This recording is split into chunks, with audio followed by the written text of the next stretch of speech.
Let's begin with the 5 laws. The first one I'm going to talk about is creating a purpose for the portfolio, right? We know a portfolio consists of a group of products, but they are just not merely organizing principles. They have to have a purpose. Now, if you become a portfolio leader, if you're graduating from a product manager into portfolio leader, the first thing you might want to do is to consider creating a vision or a shared purpose or a common vision statement or whatever that is called. In the example below, let's look at the quote on the top. A portfolio turns ideas into food products of superior value and affordable cost, right? Within this portfolio, I may have several products in different stages of their evolution. Some are being ideated, some are being prototyped, some are being produced, some are already in the market, right? So they can be in a different mix. And the size of the product in terms of its revenue potential can be, different, right? It can be large, it can be small, whatever that is. So it's a basket of products, right? But when we eventually look at these products' trajectory, by trajectory we mean their evolution from one stage to another stage. When we look at the trajectory, this must be guided by a common purpose. That's what we really mean by this law, right? So it's never a straight line for a product, and I'm sure you understand that. The products go through different notions. There are ups and downs. There is never a straight line, and we have all experienced this. But the important aspect to notice is whenever the product goes off the track, the portfolio's purpose can guide it back to its original trajectory, right? If you're running a space mission, your trajectory has to be naturally linear. Otherwise, you may be landing on Venus instead of Mars, right? But if you're looking at the products that we are managing on a day-to-day basis, or most people are managing on a day-to-day basis, there will be fluctuations from its trajectory when it's evolving from an idea to the market. But at the same time, we have to let the portfolio's purpose guide the trajectory. Whenever it goes off track, we must make sure that they come back to their trajectory, using portfolio's purpose as the guiding principle. In this case, if we are not making a food product, if it turns out to something else, we might want to scrap that product. Or if you are at any point in time, if we think our hypothesis is not going to deliver superior value at affordable cost, or is it going to be a higher cost, we might as well bring it back, bring the cost down, or improve the value of the product as a guiding principle from the portfolio's purpose. Or we might even scrap the product because it doesn't fit into our portfolio purpose, right? So the first law is to create a purpose for the portfolio and guide the product's trajectories based on that guideline, right? An example of what we just talked about, if you're familiar with a company called Flagship Pioneering, this company is based in Boston, Massachusetts. If you're familiar with that area, there is MIT, and there are several incubation companies around MIT. There are several biotech companies and other companies too. But around this area, you'll find a lot of biotech companies. A Flagship Pioneering is a venture capital of a different kind. They do not fund companies or products outside of their portfolio. They have a purpose, which is to bring breakthroughs in human health and sustainability using life sciences companies. For them, each company is a product. Now, they go through a structured process. They do explorations. They kind of create hypotheses, and then they seek a network of experts within their group. Nothing goes out of their group, by the way. So they create a hypothesis and test it out within their group, take their opinion, and then if it graduates to the next level, they create a prototype company, which creates a prototype of the product model. And then if the prototype is successful, they create IP, the intellectual properties. They invite people to critique their products. They invite users to the beta testing using the prototype and all that. But at the end of the day, if they succeed with the prototype, they create a new company. And then they convert that company into a growth company. They hire a formal CEO, they put together a formal structure and all that. So think of each of these companies as a product, and their guiding principle is their vision statement on the right side. So that's the group's vision statement, and that's how they kind of guide their products and companies along the life cycle stages of those companies. And by the way, if you heard of a company called Moderna, which created vaccine for COVID-19, it's from this group. So you might want to look up how they do, and their website carries their processes, and there are videos on question and answer sessions with the chairman of the board and all that. So it's an interesting concept. So bottom line from law one, create a purpose for the portfolio and make sure you use that purpose to guide your product trajectory. Now, organizations typically have strategies, they have goals, and to achieve those goals, they create strategies. And using those strategies, they create initiatives. And at the end of the day, what do they expect? They don't expect just the strategy to come out. They want the strategy to result in some tangible outcome, which is typically a profit or business growth, right? So between the strategy and outcome, there is always a gap, because we create number of products and projects to meet those strategies or execute those strategies to deliver that business outcome that they are intended for. But in the process, because of the lack of connection between the products and projects in the middle, there is always a confusion on, are we going in the right direction with respect to the strategy, right? So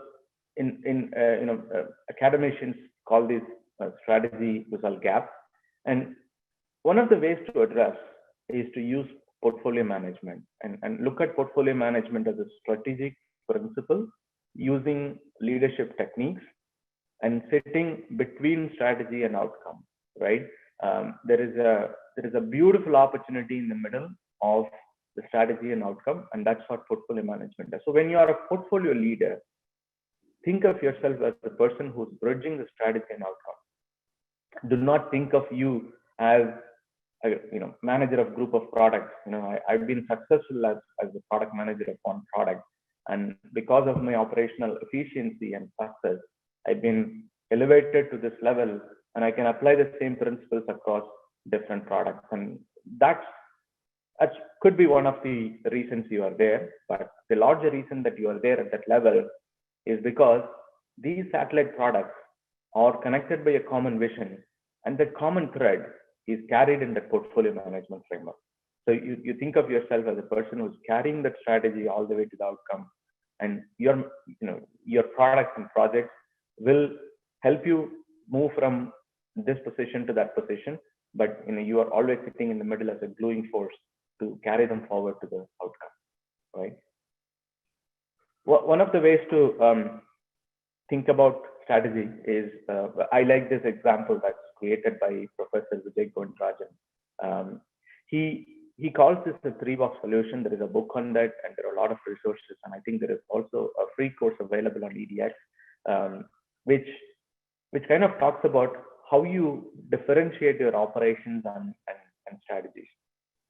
So he uses a lot of example of what is a strategy and what is an operation. But the fundamental difference is, if you're improving what you're already doing, that's just operations.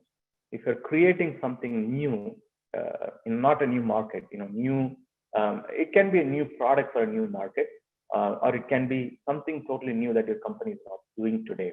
That is strategy. So he says, you have to manage your day-to-day in 3 boxes so that you can always differentiate what strategy is, and you can keep a focus on that. The 1 box is you're managing the present. There will always be day-to-day management. There will always be a need for you to get involved at that level, mentor your teams, talk to them, have town halls, one-on-ones, all that stuff. But at the same time, remember, you also are creating a future, because you are a link between your strategy and result, the business outcome. To create that future, you have to invent newer business models, right? Using your portfolio's purpose. How do you put that together and create a strategic roadmap for your portfolio to deliver certain business outcomes for the investment that the company has made using those strategic initiatives? In the process, you may also have to forget some specific aspects of your current processes, because they may be hindering the creation of the future, right? What you're doing today, if you extrapolate that into the future, you may you may get an improved performance, but that's also hindering the possibility of creating something new. So there is also a box where you have to put all your past that you want to forget, so you can focus on the future as well. So going back to this, between your strategy and result, portfolio management plays a big role, and you can use the three-box approach to create that strategic mindset and differentiate your strategy and operations on as you go through this. The third law is about where you are, right? As a portfolio leader, your time is going to be spread thin. You're going to be stretched too thin across different things, right?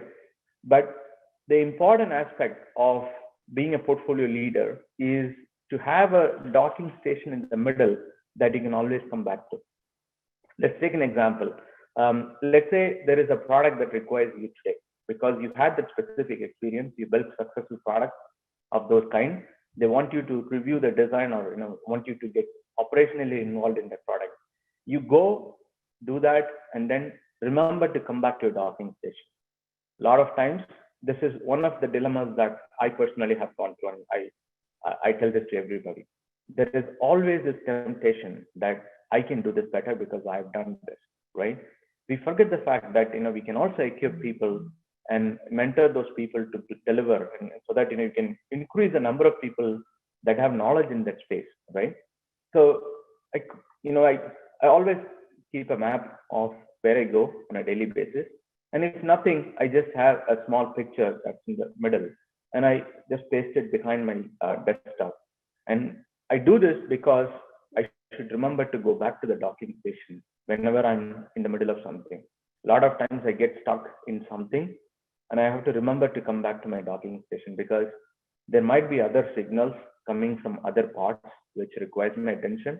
And I have ignored those signals because I've gone to one of those satellites and got too immersed with that problem, or maybe passionate about solving the problem. But at the same time, if there is a way to equip somebody to solve the problem, and I can come back to my docking station, that's a wonderful way of managing your day-to-day and better way of managing the time. So it's very essential that you spend time for reviewing new ideas and strategies, spend time for sitting down and doing communication. Keep risk sensors so that whoever needs you, what can call your attention. These are predetermined actions. And let me just talk to you about Shackleton's endurance experience. Some of you may have heard this, but what happens is in the beginning of the 20th century, an English sailor, a naval officer, if you will, called Shackleton, Captain Shackleton, starts an expedition with another captain. His name is Robert Falcon Scott, right? So they go on an expedition to reach the South Pole. Humankind has never been there, and they want to explore what's in the South Pole. So they take an expedition and they go there. Shackleton, the team does not reach there, but when we come back, Shackleton learns a lot of leadership lessons. Number one, he saw how indecisive and insecure Robert Falcon Scott was, right? When he sailed through that, he saw that he was a little bit dicey about whether that mission needs to be carried forward. So there was moments where he was very indecisive about the mission should carry forward or come back or all that or whatever. And he always felt insecure about the forces that might affect. So that, as a leader, when you exhibit, it cascades down to the rest of the team very quickly. So, and he also puts his personal brand and equity and reputation over the mission. So he says, if something is going to happen to my personal brand, I'm going to call this mission aborted and I'm going to return, right? So there is always this larger mission that he forgets in the process. So with this learning, Shackleton starts an expedition in 1907, and they go reach almost 97 miles north of the South Pole. So another 97 miles, they will reach the South Pole. Now he thinks to himself, he assesses the situation, and he thinks that his team is too weak to go for another 100 miles and come back all the way. So he thinks that it's better to live a donkey than die. He says, a live donkey is better than a dead lion. This is apparently a quote that he told his wife after the expedition ended. So he feels responsible for the crew. He knows the resources available for him to carry that mission. And look at this as a portfolio, right? Look at this whole expedition as a portfolio. He would have had several products. He would have had, carpenters making the ship. He would have had navigational systems being developed. He would have had trainings being offered to people. A lot of products came in together, but there is one common purpose to reach the South Pole, and everybody aligned to that mission. But now the collective portfolio of this expedition cannot reach the mission, and he calls it quits and returns. Then he does it in 1914 again, and this is the endurance expedition. So he goes with, I think, a crew of 21 or 22 people. Then he almost reaches there. There is a severe snowstorm. The ship is caught in a sea of ice, and the first thing he does is he does not allow anybody to look outside. What's happening outside? He says, "Let's sit down and play poker." Right? They sit down, they play poker. He calms everybody down, and then he quickly gets into action. He creates shelters right there, and eventually they get to an island from where they build another open boat, and then they go back to a place where they can get help from. So when they build the boat, there is a carpenter called McNeish, and he has had problems with him all the way. But when he actually puts a team that goes for the rescue mission, he puts him in the front because he respects his skills as a carpenter being essential to that portfolio and being essential to carry that rescue mission. So that's why he puts him in the front. And in contrast to what Robert Falcon Scott did, he actually says that I'm putting this guy first because I need him to complete this mission, and I want to let go of my personal differences, and I'm doing this. So he did not succeed reaching the South Pole, but I think it's a great lesson that we can all learn to become a great portfolio leaders. Let me do a quick time check. I think we are fine. All right. The next law is about resource management, right? We learn resource management with finite resources as product managers and project managers. And what we do is, we have a specific mission for a product, specific specification for a product, if you will, and we align our resources and make the best use of them to creating the product. But remember, as a portfolio leader, the way you look at resources has to be different. You are not creating just one product. You are trying to share a common purpose that will take your organization from point A to point B, right? You are bridging that strategy and result gap. So with that in mind, if you put all your resources and you keep monitoring the resource dial, right? By resource, it could be people, it could be money, it could be facilities, physical office spaces that you use, or it could be tools and technology that you are given at your disposal.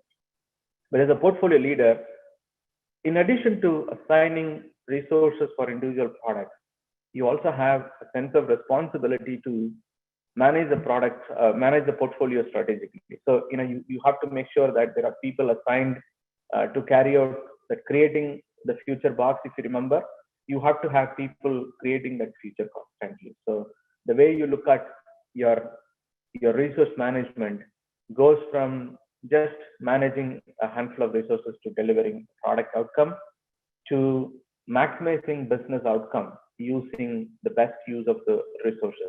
You utilize the resources in the best possible way. You channel those resources and you channel their energies into right areas so that they accomplish more than what they could have accomplished as products and the individual satellite products. The collective common purpose will help us achieve larger than what these products could have individually achieved, right? So law 4 is about using those finite resources to creating infinite possibilities. As a product manager, you would have created a finite possibility, but as a portfolio leader, your way of looking at the resources is also to create infinite possibilities, right?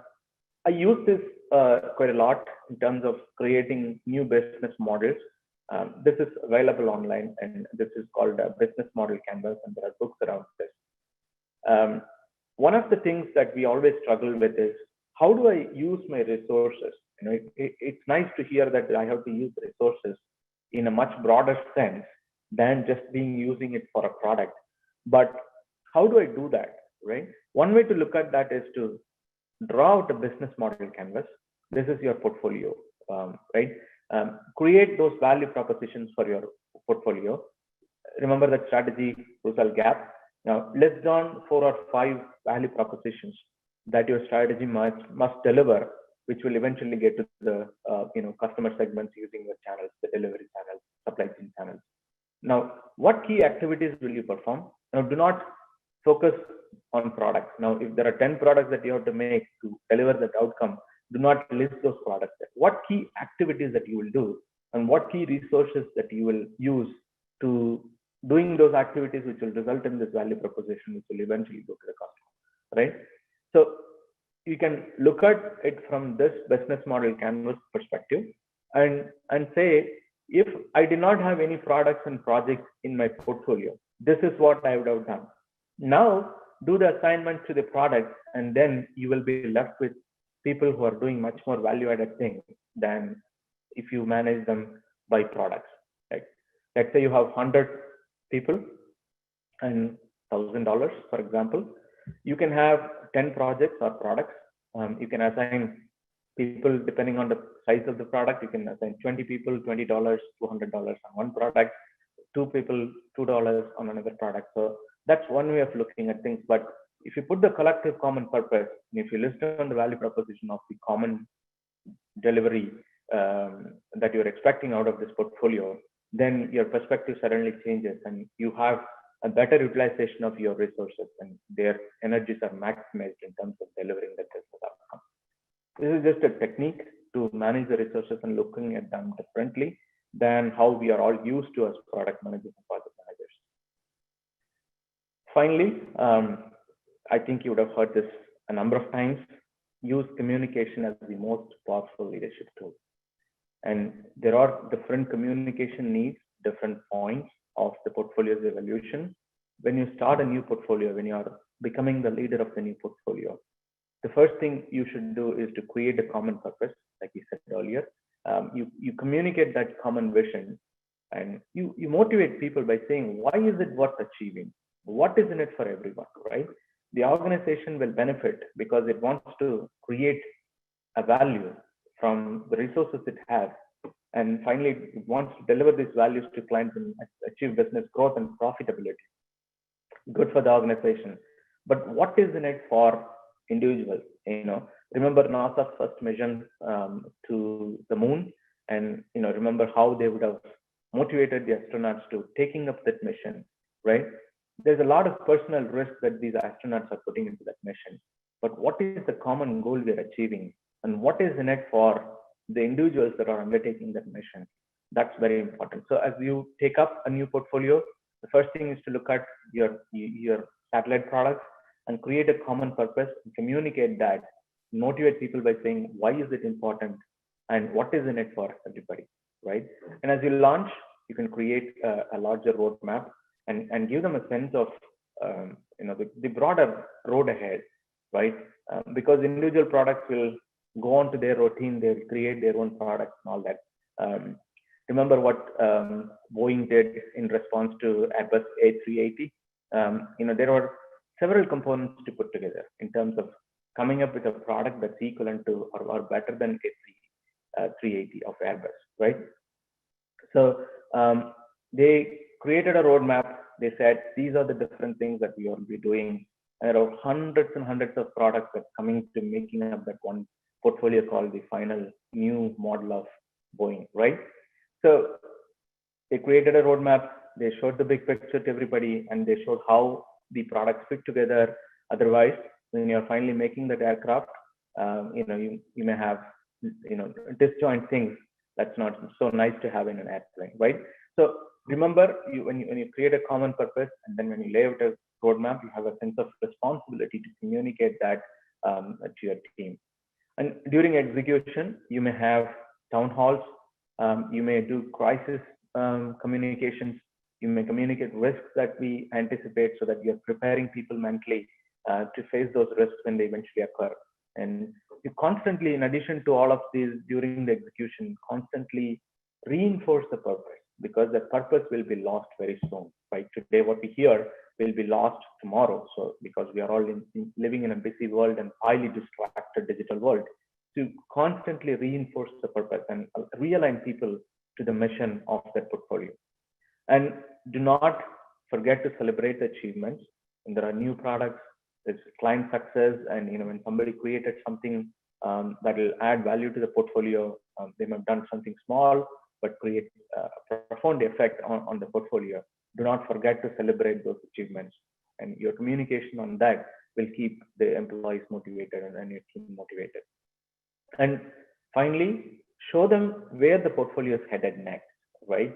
As the portfolio nears its mission, there will be a sense of unrest minds saying, where are we headed next? Looks like we have accomplished now. Is the team going to downsize? Is something going to happen to my job? Is something going to happen to what I'm doing on a daily basis? Right? Keep elevating that bar and show them that there is something more to achieve and we are not done here. So that sense can only be created by the portfolio leader. Individual product managers cannot create that sense because they are operating in a smaller space. As a portfolio leader, you are sitting in a vantage point from where you can look at the big picture and tell them that your product is going here next. So you constantly communicating with the team and showing them the roadmap and giving them the sense of purpose to come to work on a daily basis. So the communications differ in their purpose, but at the beginning of your portfolio management, you define what future is, you show them a picture of the future, and you clarify what action is expected out of individuals so they are prepared to deliver that outcome. And then during the execution, you reassure that this is our purpose, this is where we're going, and you constantly build the trust. And finally, do not forget to raise the bar so that we are keeping the spirits high of the team. I tend to use this little communication matrix. This is not a fully developed, but I just wanted to show an example of what a communication matrix could look like. So as you can see, I tend to put what the communication need is and what is the objective of the communication so that I can structure the communication to deliver that objective. And then I kind of predetermine what the distribution channel is going to be. Is it going to be via email or a presentation or a one-on-one open conversation, whatever that is. And what is the timing or a trigger? What trigger can initiate that communication item? And what is the target day for that particular communication? And finally, I have who am I reaching out to so that I can address to those communities appropriately using the right words and using the right choice of phrases or whatever it is, so that they understand. That's a very important aspect of communication, right? You have to make them understand what you're saying. And finally, who's responsible for that communication? Sometimes I maintain this, but somebody else is responsible for that.